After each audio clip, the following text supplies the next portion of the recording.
할렐루야. 참 좋은 교회, 오성생명교회에서 믿음의 가정과 교회를 향하신 하나님의 말씀을 함께 전할 수 있게 되어서 얼마나 기쁘고 감사한지 모르겠습니다. 소망케는 이 아침 우리에게 주시는 주의 말씀이 우리를 향하신 언약의 말씀, 넘어서 우리 가정을 향한 하나님의 간증 사건이 되기까지 우리 하나님의 말씀이 우리 안에 강력히 역사하시기를 간절히 소원합니다. C.S. 루이스가 고통의 문제라는 책을 통해 이렇게 얘기합니다. 하나님은 우리가 평안할 때는 속삭이며 말씀하시지만 우리가 고통 가운데 있을 때는 메가폰으로 소리치신다. 왜냐하면 우리는 고난이란 것을 맞이하게 되면 이 고난 언제쯤 끝날까?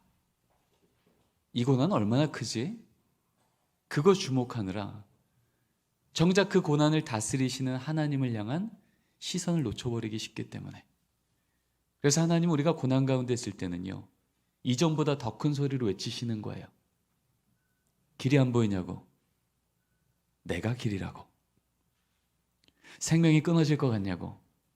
내가 생명의 근원이라고. 거기 그렇게 멈춰 있지 말고 여기 내 오른손 잡고 이 걸음 같이 가자고요. 그래서 하나님의 백성들에게 있어서 진짜 위기 가운데 소망은 내가 원하는 방법과 내가 원하는 시간대의 상황이 바뀌는 게 아니라 그 상황을 능히 바꾸실 수 있는 하나님이 고난 중에 우리를 찾아오시는 거예요. 여러분, 야복강가의 야곱을 한번 기억해 보세요. 자신의 형이 자기를 해하러 온다는 소문을 듣고 어찌할 바를 모를 때 하나님 그 야곱을 찾아오셔서 말씀하십니다. 야곱아, 너 그 문제 끌안고 씨름하지 말고 그 문제를 능히 다스릴 수 있는 나 끌안고 씨름하자. 그래서 야곱이 문제 끌안고 씨름하다가 하나님을 끌안기 시작했을 때 그 밤엔 상상도 못할 소망의 새벽을 맞이하게 됩니다. 136년 전 이 조선 땅이요, 하나님을 아는 백성들이 많아서 우리가 하나님을 찾기 이전에요, 아직 이 땅 가운데 하나님을 아는 백성이 없을 때 하나님이 젊은 선교사님의 손에 이 말씀 들려보내셔서 우리를 찾아오신 거예요. 여기 생명이 있다고, 여기 구원이 있다고, 너를 향한 나의 계획이 있다고 말씀하신 그 하나님의 찾아오심 앞에 아멘 했을 때 우리는 뺏겨버렸던 땅을 찾게 하고 전쟁의 폐허 위에 하나님의 몸된 교회 이렇게 든든히 세워오신 줄 믿습니다.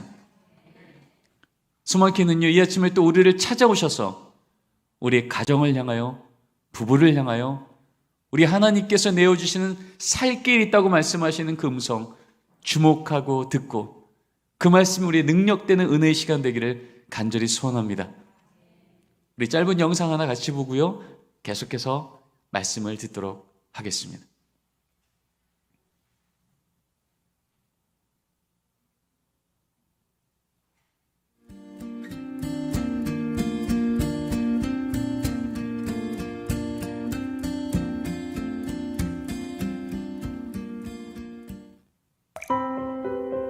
하나님의 크신 구원의 이야기가 끊어지고 있습니다.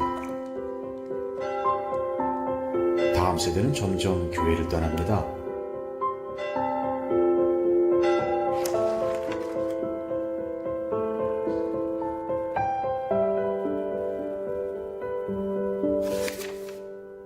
모든 사람에게는 자신만의 이야기가 있습니다.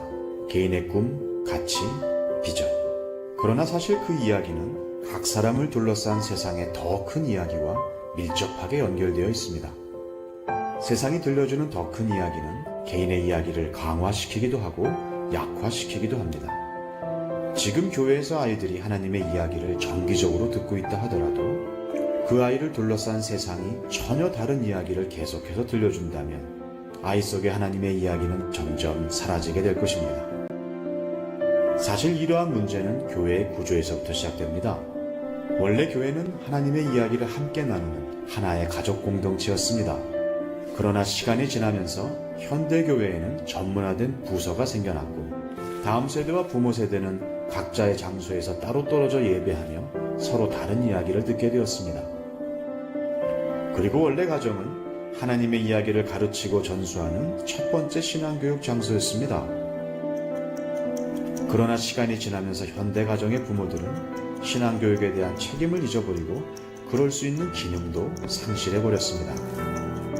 결국 부모는 교회 전문가들에게 자녀의 신앙교육을 모두 맡겨버리게 되었습니다. 이제 아이들은 하나님의 이야기를 교회에서만 들을 수 있을 뿐 가정에서는 같은 하나님의 이야기를 들을 수 없게 되었습니다.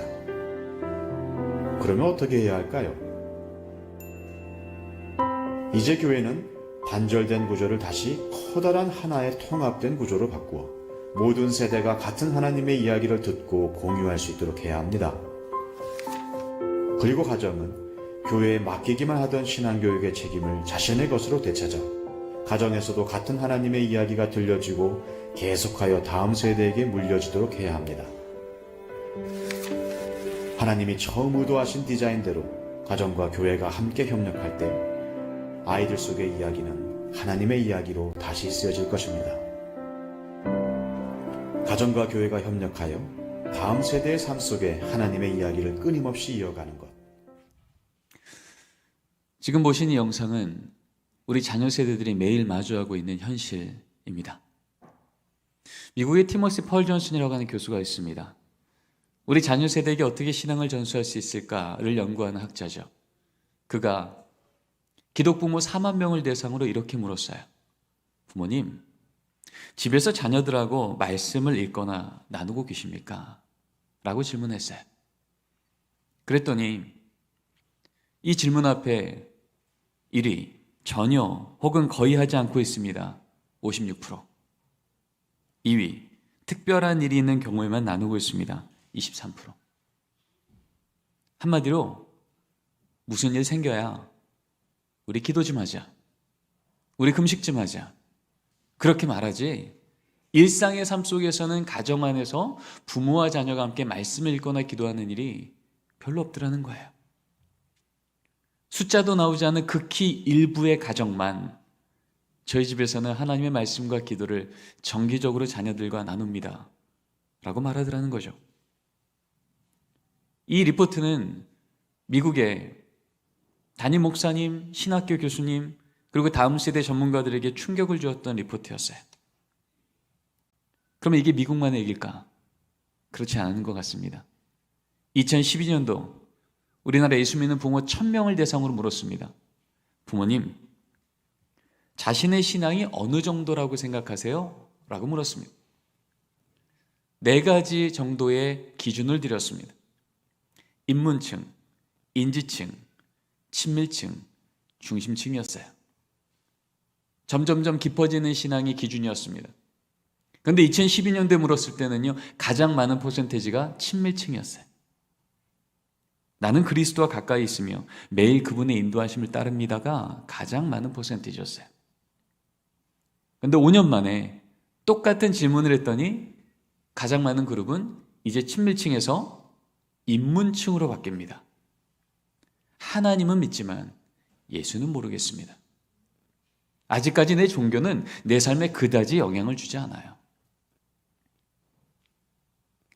여러분, 기호식품을 파는 회사도요, 5년 만에 우리 회사에 대한 선호도가 저 정도 뚝 떨어지면요, 그 회사 긴급 이사회 총회를 열어야 됩니다. 이대로 가면 소망 없다는 얘기예요. 근데 예수 믿는 부모 세대에게 있어서 내 신앙의 기준이 저렇게 5년 만에 뚝 떨어졌다는 얘기는 이건 기호식품 정도 얘기가 아닙니다. 내 삶의 방향이요, 내 삶의 종착점이요, 우리 가정을, 우리 자녀를 양육한다면 그 자녀 양육의 우선순위가 바뀌었다는 얘기입니다. 도대체 우리나라에 예수 믿는 부모 세대에게 무슨 일이 있었길래 5년 만에 이렇게 스스로 내 신앙이 떨어집니다 라고 말하고 있을까요? 이제는 20년 단위로 묻습니다. 이렇게 물었죠. 부모님, 믿는 것과 사는 것이 어느 정도 일치하십니까? 라고 물었어요. 그랬더니 20년 전에는요, 64.7%. 10명 중에 6, 7명은요, 그래도 저는 믿는 대로 살려고 몸부림쳐요. 근데 20년 만에 저는 믿는 것과 사는 것이 일치하지 않습니다. 절반을 넘어서기 시작합니다. 세상은요, 한 걸 했다 그러고 안 한 걸 안 했다 그러는 걸 정직이라 그래요. 근데 성경은요, 내가 아는 것과 믿는 것과 사는 것이 일치하는 것을 정직이라 말합니다. 한마디로 지금 예수 믿는 부모 세대가 스스로 내 신앙 정직하지 않아요 라고 말하기 시작하더라는 겁니다. 그럴 때 어떤 일이 생겨요? 한국갤럽 기준으로 우리나라 예수 믿는 부모 세대 여전히 21%인데 같은 시기 우리 중고등부 아이들이요 3.8%입니다. 여전히 부모 세대는 저 교회 다닙니다라고 말하지만 지금 절벽 감수하는 건 어느 세대요? 다음 세대요. 이제 목사님들한테 물었습니다. 목사님, 어떻게 해야 우리 아이들이 계속 신앙을 지킬까요? 500명의 목사님께 물었어요. 그랬더니 거기에 여러 가지 요소가 나왔습니다. 교재 한번 바꿔볼까요? 시설 한번 보강해볼까요? 예산 좀 많이 증가해볼까요? 그런데 그 다른 것 다 이유가 맞지만 다른 어떤 것과도 비할 수 없는 부동의 1위가 나옵니다. 무엇이냐면 부모 세대를 향한 교육과 훈련이었어요. 특별히 몇 세대요? 30대에서 40대. 정확히 우리 교회 학교 아이들의 부모님 세대를 얘기하는 겁니다. 그럼 왜 목사님들은 다른 많은 요소가 있지만 우리 부모님들이 변하지 않고는 우리 다음 세대에 소망이 없다고 말했을까? 우리 애들이 이렇게 말했거든요. 얘들아, 너희들 신앙에 가장 큰 영향을 주는 요소가 뭐야? 라고 물었어요. 500명의 예수 믿는 중고등부 아이들이요. 오늘 이제 특성화게 된 우리 친구들과 같은 지금 이 시대에 예수 믿는 우리 중고등부 애들한테 물은 거예요. 얘들아, 너 이번 수련회 갈래 말래? 너 시험 기간인데 교회에 올래? 아니면 특강 갈래? 라고 할 때 아이들에게 어디로 갈지를 결정짓는 가장 큰 요소가 뭐냐고 물었던 거예요. 그랬더니 다른 것과 비할 수 없는 부동의 1위가 나오죠. 누구죠? 어머니요. 그리고 2위군에 또 누가 있어요? 어머니랑 가까우신 분? 아버지요. 2014년도에 물었을 때 어머니 1위 47.2%, 아버지 4위 9.8%였어요. 합해서 57%. 그런데 2년 뒤에 똑같은 질문을 하니까 어머니는 여전히 1위, 4위였던 아버지는 2위로 등극합니다. 57%였던 부모의 영향력은 70%가 됩니다.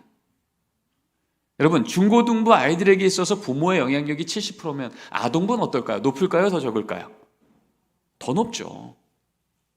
부모하고 손잡고 오지 않으면 도대체 교회 올 방법을 알지 못하는 영유아 유치 미취학부 아이들은 어떨까요? 부모의 영향력이요. 절대적이죠. 이런 얘기 아닙니까? 중학교 2학년짜 딸이 우리 딸아이 중등부 예배 시간이에요. 주일 아침 10시인데 엄마 집사님이 예배의 자리가 아니라 이 아이를 학원 앞에 내려주며 얘기하는 거예요. 혜나, 이번 기말고사 얼마나 중요한지 알지? 열심히 공부해. 엄마 열심히 기도할게. 그리고 엄마 집사님은 이 아이를 학원 앞에 내려주고 교회로 와서 뭐라고 기도하세요? 하나님, 이번 우리 딸 좋은 성적으로 하나님께 영광 돌리게 해주세요. 여러분, 이 기도 하나님 들어주실까요? 여러분, 이렇게 열심히 공부하라고 엄마는 열심히 기도하겠다고 그렇게 돌아서는 엄마 집사님의 등을 보며 이 딸은 무슨 생각할까요? 이런 생각하지 않겠습니까? 아, 신앙은 여차하면 제껴도 되는구나. 급할 땐 찾고 손해볼 것 같을 때 여지없이 하나님의 말씀이 아니라 세상의 스펙이, 하나님께 드린 예배가 아니라 학원의 특강이 진짜 내 인생 안전하게 지켜주겠네. 아, 이게 똑똑하게 신앙생활하는 거구나. 여러분이 망가져버린 이 신앙의 기준을 우리 아이들이 어디서 배운다고요? 학교에서요? 학원에서요? 세상에서요? 아니요. 예수 믿는 부모의 등을 통해서요. 여러분, 그렇지 않고서 어떻게 예수 믿는 부모가 21%나 있는 이 대한민국에 우리 중고등부 아이들이 3.8% 미전도 종족의 수준으로 바닥칩니까? 두세 사람만 모두 거기 함께 하겠다고 말씀하신 주의 말씀이 살아있는데 어떻게 우리 자녀 세대가 그렇게 세상 앞에 무너지고 있냐고요. 제가 신학교로 제 사역의 자리를 옮기기 전에 한 교회 교육총괄 목사로 섬겼습니다. 연말이면 늘 우리 아이들한테 물었죠. 유치부부터 고등부까지 이렇게 질문했습니다. 얘들아, 올 한 해 동안 너희들이 주일 예배를 빠졌다면 빠졌던 가장 큰 이유가 뭔지 한번 체크해 볼래? 너무 궁금했습니다. 도대체 애들이 왜 교회를 안 나올까? 거기 항목에는 이런 것들이 있었죠. 학원, 시험, 성적, 늦잠, 게임, 뭐 여러 가지 요소를 줬어요. 그런데 조사했던 해마다 동일한 1위가 나오게 됩니다.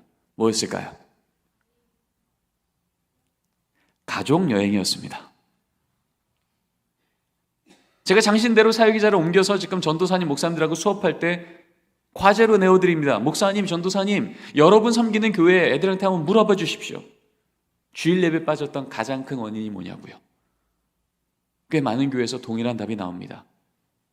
가족여행이었습니다. 유치부 때부터 경험하는 거예요. 가족여행 갈 때는 주일 예배 빠져도 되네. 이 아이가 아동부로 올라왔는데요. 똑같은 경험을 하는 거예요. 가족여행 갈 때는 주일 예배 빠져도 되네. 중고등부 갔는데 또 경험하는 겁니다.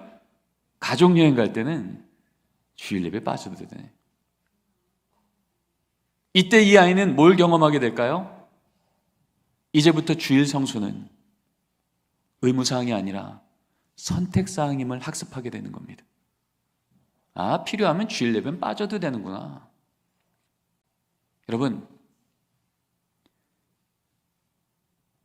모든 예수 믿는 부모 세대는요, 하나님 앞에서 두 번째 회심이 필요합니다. 첫 번째 회심은 내 삶의 주인이 오직 하나님이신 것을 고백하고 삶의 위기가 올 때마다 하나님 앞에 인생 거는 거예요. 맞아요. 그런데 부모가 되는 순간 우리에게 두 번째 회심이 필요합니다. 내 자녀의 인생 앞에서, 내 자녀의 중요한 문제 앞에서 늘 예수가 주인됨을 내 삶의 등으로 보여야 되는 겁니다. 집사님으로, 권사님으로, 장로님으로, 목사님으로 회심했지만 이 시대 많은 크리스천들이 부모로 회심 못하는 경우가 많습니다. 내 자녀의 성적 앞에서, 내 자녀의 진학 앞에서, 내 자녀의 결혼과 중요한 결정 앞에서 정작 예수가 아니라 세상의 방법을 따라가는 것을 보이는 부모들이 있더라는 거예요. 원래 2000년 전부터 초대교회에 사도행전만 봐도 우리 그리스도인들의 이름은 뭐였냐 하면 저들은 부활의 증인이라. 헬라어 마르투스란 단어예요. 그런데 이 마르투스란 단어는 순교자란 의미의 마터이란 단어와 어원이 똑같습니다. 한마디로 2000년 전부터 우리 그리스도인들은 누구냐 하면 내 인생의 주인은 예수라고 말하는 것 앞에 제한받은 목숨 걸었다는 거예요. 내 목숨 주고도 아깝지 않은 내 자녀 인생 앞에 정말 예수가 주인인 것을 이 자녀가 흔들릴 때마다 견고하게 목숨 걸어 보이는 게 예수 믿는 자들이었다는 겁니다. 그런데 이 시대 예수 믿는 부모 세대가 우리 자녀에게 목숨 걸고 전하는 이름이 예수 맞습니까? 예수님의 이름입니까? 대학 이름입니까? 하나님의 은혜입니까? 세상의 스펙입니까? 도대체 내 자녀 인생에 뭐가 한번 제대로 지어지면 내 인생, 우리 자녀 인생 이제 걱정 안 해도 되겠네 라고 생각하시겠습니까? 우리 하나님은 너무나도 일관적으로 우리 자녀 세대 내가 복 줄게라 말씀하실 때마다 하나님은 그 자녀 세대가 직접 딜하시지 않으시고 늘 그 자녀 세대 부모님께 명령하셨어요. 400년간 하나님이 잃어버렸던 그 세대 가운데 하나님이 다시 그들을 구원하시고 바로의 무릎을 꿇리고 홍해를 마른 땅처럼 건너가게 하신 뒤 이제 그 약속대로 이제 이 부모 세대와 자녀 세대에게 젖과 꿀 이르는 그 땅을 주시려고 하실 때 모압 평지 앞에서 요단강만 건너면 이제 그 땅 들어가는데 하나님께서 다시 한번 부모 세대에게 말씀하시는 거예요. 내가 저 땅 너네 자녀 세대에게 줄 거야. 너희 부모 세대 땅 한 평 없이 여기 살았지. 그러나 저기 젖과 꿀 이르는 저 땅 다 줄게. 대신 이거 하나 분명히 하자. 내가 내게 명한 이 말씀, 내가 너희에게 어떤 하나님이었는지에 대한 이 신앙의 고백을 너는 머리에 새기고가 아니라 어디에 새기고요? 마음에 새기고. 여기에 마음이란 단어는 히브리어 레바브입니다. 레바브는 삶의 중심이란 뜻인 거예요. 한마디로 신앙은 지식이어서 입으로 전달되는 게 아니라 진리여서 삶의 등으로 보이라는 거예요. 위기가 오면 무릎 꿇어 기도하는 것을 자녀에게 보이고, 앉았을 때든지 일어날 때든지 길을 갈 때든지 부지런히 가르쳐 지키게 하라. 무슨 얘기예요?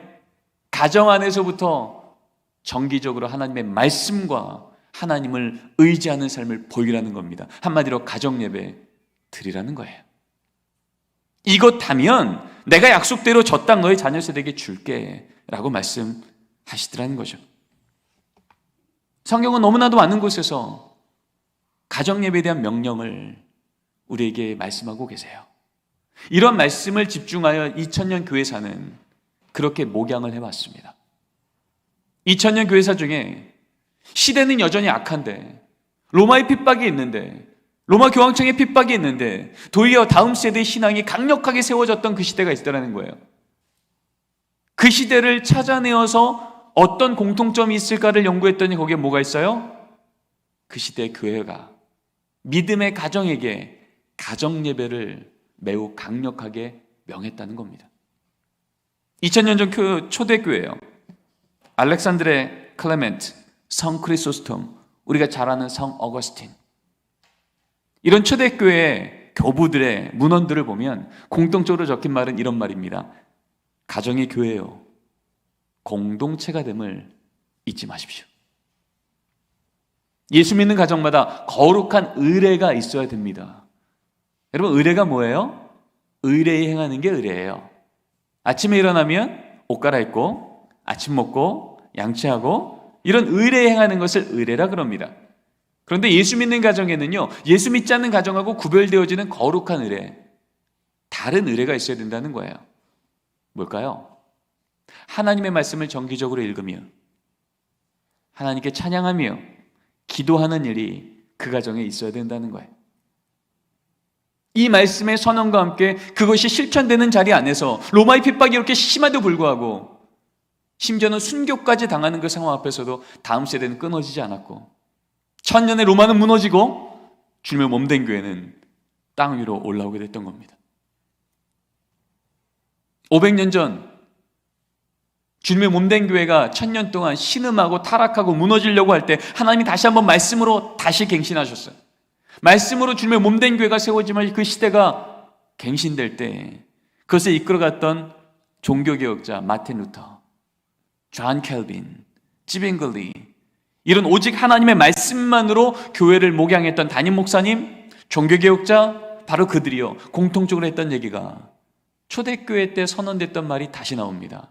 가정은 교회요, 언약 공동체임을 잊지 마십시오. 기독가정은요, 혈연 공동체만이 아니라는 거예요. 부모와 자녀가 같은 피를 나눈 것만이 가정이 아니라 그보다 더 본질적으로 하나님의 언약이 부모 세대와 다음 세대 안에 공유가 되어야 된다는 겁니다. 그래서 종교개혁자 마틴 루터는요, 이렇게 얘기합니다. 가정에서 부모는 설교자입니다. 지금 여기 있는 기독 부모님들, 여러분이 가정의 누구라고요? 설교자예요. 1522년도에 그전에는 전혀 없었던 전혀 다른 형태의 책이 발간됩니다. 마틴 루터가 가정예배 설교집을 발간합니다. 누굴 위해서요? 믿음의 가정을 위해서. 종교개혁으로 로마 교황청하고 그렇게 치열하게 전투하고 바쁘게 살아갔던 담임 목회자요, 신학자였던 마틴 루터가 그 바쁨에도 불구하고 타협할 수 없었던 건 가정예배를 포기할 수 없었던 거예요. 그건 하나님의 명령이니까. 그래서 심지어 마틴 루터가 집을 며칠간 비울 때는요, 어떤 기록이 적혀 있냐면 그 며칠만이라도 가정예배가 끊어지지 않게 하려고 그는 집을 떠나가 있는 곳에는 늘 집으로 편지를 썼다 라고 적혀 있습니다. 장로교회 교리의 효시였던 존 켈빈이 이런 얘기합니다. 믿음의 가정에서 부모님이 자녀에게 말씀을 가르치고 기도를 가르치는 것은 하나님 앞에 결코 작은 칭찬이 아닙니다.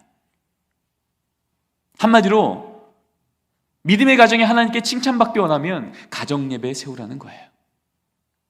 그것이 하나님의 은혜의 통로이기 때문에. 100년이 지납니다. 이젠 17세기 청교도 시대가 오죠. 이 청교도 시대에는 아예 교회와 총회에서 가정 예배를요 엄격하게 지도했습니다. 더 이상 선택사항이 아니라 순종사항임을 명했어요. 여러분, 웨스트민스터 신앙고백서 들어보셨죠? 우리에게 하나님이 어떤 분이신지, 하나님의 자녀로 산다는 건 어떻게 사는 것인지, 그 당시 최고의 신학자들과 담임 목사님들이 모여서 5년 넘게 그 한 문장 한 문장을 다 고쳤던 신앙고백서예요. 드디어 하나님의 말씀만, 하나님의 말씀에서 말하고 있는 것만으로 온전하게 고백되어진 이 신앙고백서가 딱 발간되는 1647년. 같은 해에 뭐가 발간되냐 하면 가정예배 모범서가 발간돼요. 무슨 말일까요? 우리가 고백하는 이런 고백으로 살려고 하다 보니 가정예배는 더 이상 이것은 선택사항이 아니더라는 거예요.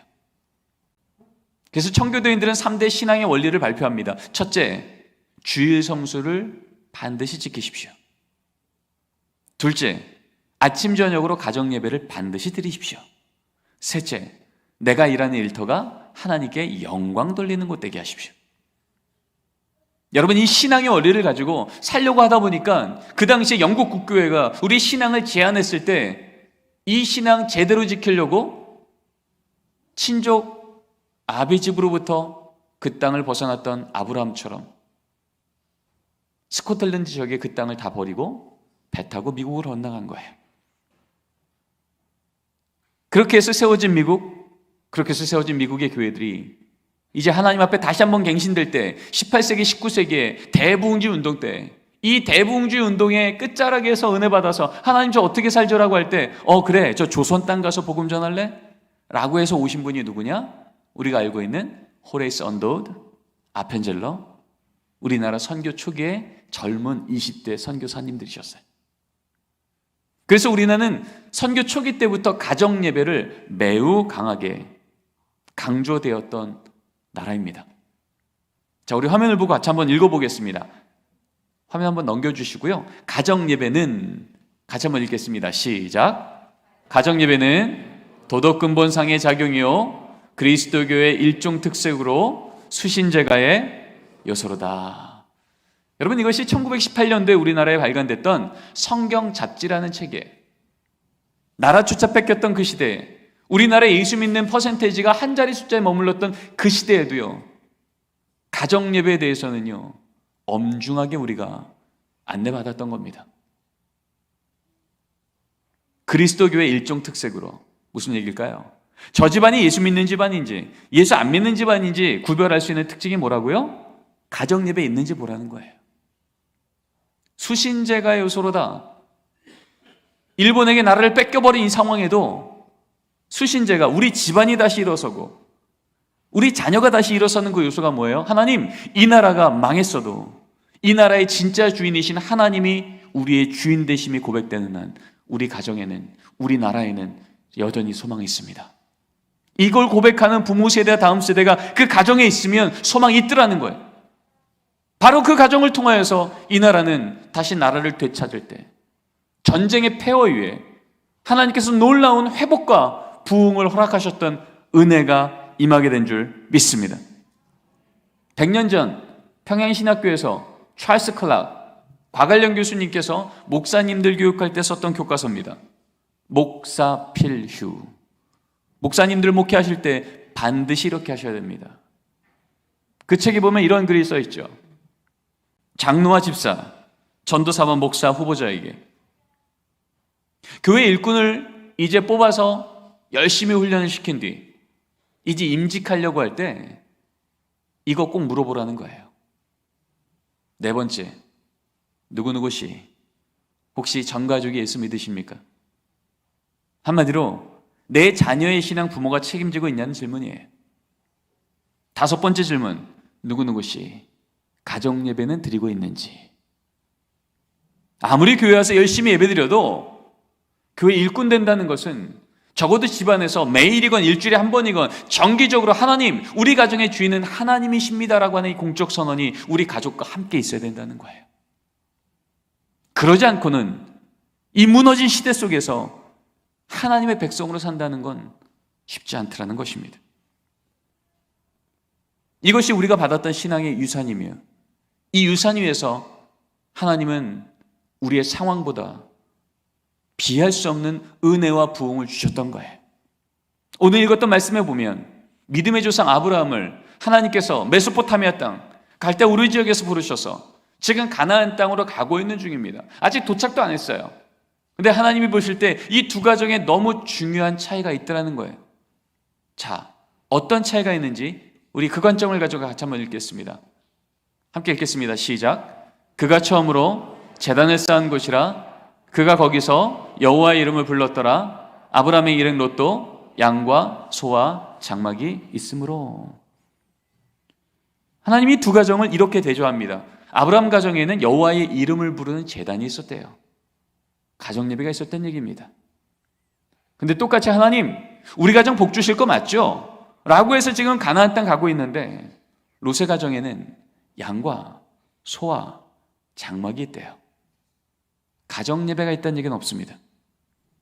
근데 이 두 가정이 딱 대조되자마자 성경은요, 이 말씀 끝나자마자 롯의 가정은 소돔 땅으로 들어갔고 아브라함 가정은 가나안 땅을 들어갔다고 적혀 있습니다. 왜 그랬을까요? 여러분, 족장시대 때 친족 아비집을 떠나서 다른 곳을 간다는 건 인생 걸었다는 얘기잖아요. 나름 믿음이 있었다는 얘기입니다. 하나님, 하나님께 인생 걸면 우리 가정 복 받을 거 맞죠? 라고 동의했다는 거예요. 근데 문제는요, 머리로는 동의했지만 당장 오늘 하루 내 눈앞에 보이는 양 챙기느라, 소 챙기느라, 장막 챙기느라 여호와의 이름을 부를 여유가 없었던 가정 아니었겠습니까? 머리로는 하나님, 우리 가정 예수 믿는 가정 맞지 않습니까? 라고 말할지라도 당장 우리 가정 안에 시간의 우선순위 안에는 가족이 모여 하나님의 이름을 부르는 시간의 우선순위가 무너졌던 가정. 그랬더니 어떤 일이 생겨요? 소돔 땅이라고 하는 세상적으로 볼 때 매력적인 땅이 눈앞에 나타나니까 하나님 믿지 않는 가정하고 조금도 다르지 않은 선택을 하더라는 겁니다. 이 소돔 땅 사람 많네, 직장 많네, 우리 집에 있는 양소 장막 요거 들고 들어가면 살만하겠네. 아, 이게 복 받는 인생이구나. 하나님은 보이지 않은 채 복처럼 보이는 것이 많아 보이는 것을 쫓아 들어갔던 롯의 가정과 복의 근원이신 하나님을 정기적으로 기억하며 하나님의 말씀을 순종하여 어떻게 가야 됩니까? 어떤 선택이 하나님 앞에 옳은 선택입니까? 물어보며 갔던 그 가정은 가나안 땅으로 들어가게 됩니다. 복처럼 보이는 것 쫓아 들어가다 망할 도성을 들어간 롯의 가정과 복의 근원이신 하나님을 모시고 들어갔을 때 기근의 땅이었지만 그 땅마저도 적과 끓이는 땅으로 뒤집어 놓으시는 역전의 하나님을 경험한 아브라함의 가정. 우리 하나님은 믿음의 조상을 세우실 그 첫 가정 때부터 하나님은 가정 가운데 하나님을 기억하는 가정 예배를 귀하게 여기신 줄 믿습니다. 이것이 아직 가나안 땅을 도착하기도 전부터 하나님께서 너무나도 엄중하게 말씀하셨던 복받는 가정의 기준이라면 더 이상 가정 예배는 우리에게 선택사항이 아니라 순종사항이며 대안의 문제가 아니라 원래 오리지널 플랜, 원안의 문제였다는 것입니다. 그런 차원에서 가정 예배 드리세요 할 때 우리 안에 많은 오해들이 있습니다. 구약 성경을 통하여 2000년 교회사를 통하여 시대마다 교단마다 가정 예배에 대한 정의는 다 달랐어요. 근데 그것을 모으고 모았더니 결국 가정 예배에 대한 정의가 이렇게 정리됩니다. 우리 같이 한번 읽어보겠습니다. 시작. 가족이 함께 하나님을 기억하고 감사하는 것. 이 한 문장 남더라고요. 더 짧게 줄이면 세 단어입니다. 가족이 함께 하나님을 기억하고 감사하시면 됩니다. 어렵지 않으시죠? 이것이 성경을 통하여서 하나님께서 기뻐 받으셨다고 하는 성경의 많은 가정 예배에 반복적으로 나오는 단어입니다. 근데 우리 안에 있는 오해들이 있어서 우린 가정 예배를 우리 집은 어려운데요 라고 포기할 때가 많지만, 성경에서 이것을 선택이라고 말한다면 우린 그래도 돼요. 그러나 하나님의 말씀은 가정 예배는 선택의 문제가 아니라 하나님의 있는 가정마다 반드시 드려야 될 순종의 문제인 것을 말씀하셨기에, 우리는 가정 예배 앞에 내 수준만큼 선택하는 것이 아니라 우리 가정을 향한 하나님의 말씀의 계획만큼 우리는 그 걸음 따라갈 때 주께서 그 일 이루어 주시는 줄 믿습니다. 자, 오해를 큰 오해 두 가지만 좀 풀면서 주의 음성 듣기로 원하는데요. 우리 첫 번째 오해입니다. 가정 예배는 성인 예배의 축소판이다 라고 하는 오해예요. 여러분, 그렇지 않습니다. 우린 가정 예배 드리세요 그러면요, 마치 지금 여기 오승생명교회 주일 오전 예배의 이 경건함과 이 형식을 그대로 우리 집으로 들고 들어와 축소판, 미니어처를 행해야 가정 예배가 된다고 착각하시는 거예요. 그렇지 않아요. 왜냐하면 우리 하나님은 우리 가정의 수준을 아시기 때문에. 5살짜리 아들이 내게 인사하는 감사합니다 인사와 20살짜리 청년 아들이 감사합니다 하는 인사의 형식이 같습니까? 형식은 다를 수 있어요. 20살짜리의 경건해 보이는 모습만 감사로 받아주고 5살짜리 아이의 미성숙해 보이는 감사 인사는 외면하는 것이 부모가 아니더라는 것입니다. 하나님 우리 가정의 수준을 아셔서 어떤 형태를 갖춰야 예배가 아니라 하나님을 기억하고 감사하는 사건이 있을 때 그 자리를 하나님은 예배로 받아주시고 기뻐 받으신 줄 믿습니다. 그래서 2000년의 교회사 중에 가정 예배를 가장 강력하게 실시했었던 스코틀랜드 7법에 보면 가정 예배를 안 드리면 수찬 정직까지 명할 정도로 강력했던 그 시대에도요, 가정 예배에 대한 기준은 이렇게 안내합니다. 가정 예배요? 가족이 모여 성경 한 구절만 읽어도 이미 가정 예배입니다. 성경 한 구절 읽고 기도까지 했습니까? 가정 예배 더 잘 드린 겁니다. 성경 읽고 기도하고 찬송까지 했습니까? 가정 예배 더 잘 드린 겁니다. 여러분, 이것이 오직 말씀만으로 청교도인들의 삶을 인도했었던 신앙의 지도의 가이드라인입니다. 저희 집은요, 가정 예배를 12년째 매일 드립니다. 그러면 가정 예배 드리기 5분 전 되면 제 자녀가 옆에 성경책 끼고 와서 아버님, 가정 예배 드릴 시간입니다. 준비하셔야죠. 저한테 그럴까요? 한 번도 그런 적이 없습니다. 가정 예배를 태어나서 빠진 적이 없는 자녀들임에도 불구하고 거의 2, 3일에 한 번쯤은 똑같은 질문을 저한테 합니다. 아빠, 오늘 나 좀 빼주면 안 될까? 나 숙제 많은데. 여러분, 그럴 때마다 제가 너 오늘 태도가 안 좋아. 너 심각해. 나 아빠랑 좀 상담 좀 하자. 여러분, 이러면 우리 집에 가정 예배가 계속 갔었겠습니까? 그렇지 않아요. 가정 예배는 형식이 아니라 사건임을 기억하며, 그래, 우리 부모가 원하는 행동으로 자녀를 교정시키느라고 애쓰는 플레잉 하나로 지치는 게 아니라 프레잉하는 거지. 그래, 있는 모습 그대로 하나님을 기억하고 감사하는 거야. 그러면서 예배를 드리지만 여전히 저는 저희 가정에서 드리는 가정 예배 형식은 여전히 적응이 안 됩니다. 분명히 눈은 천장을 보는데 손은 바닥을 쓸고요, 허리는 거의 연체동물에 입은 끊임없이 누나랑 동생이 떠듭니다. 누나, 왜 눈 떴어? 너는 왜 떴어? 뭐 이러면서 계속 예배가 진행이 돼요.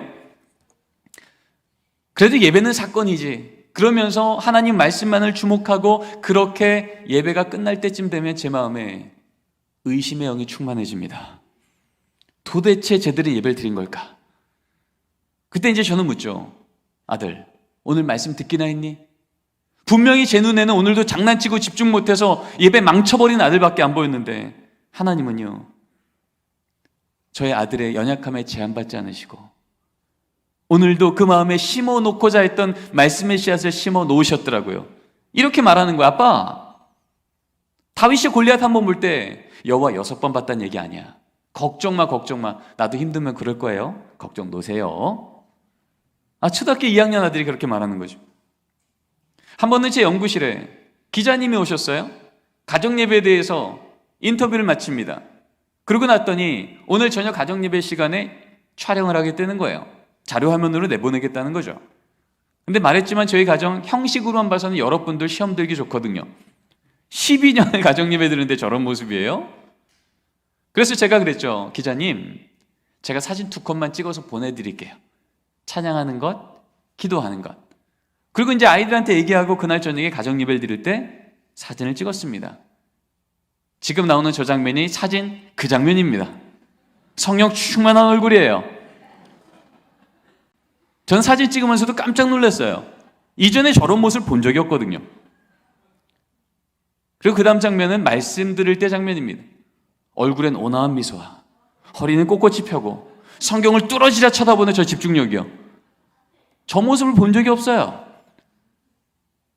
그때 제가 이 사진을 2컷을 찍고 그날 저녁에 잠을 자는데 잠이 안 오는 겁니다. 우리 애들은 왜 이렇게 어려서부터 위선적일까?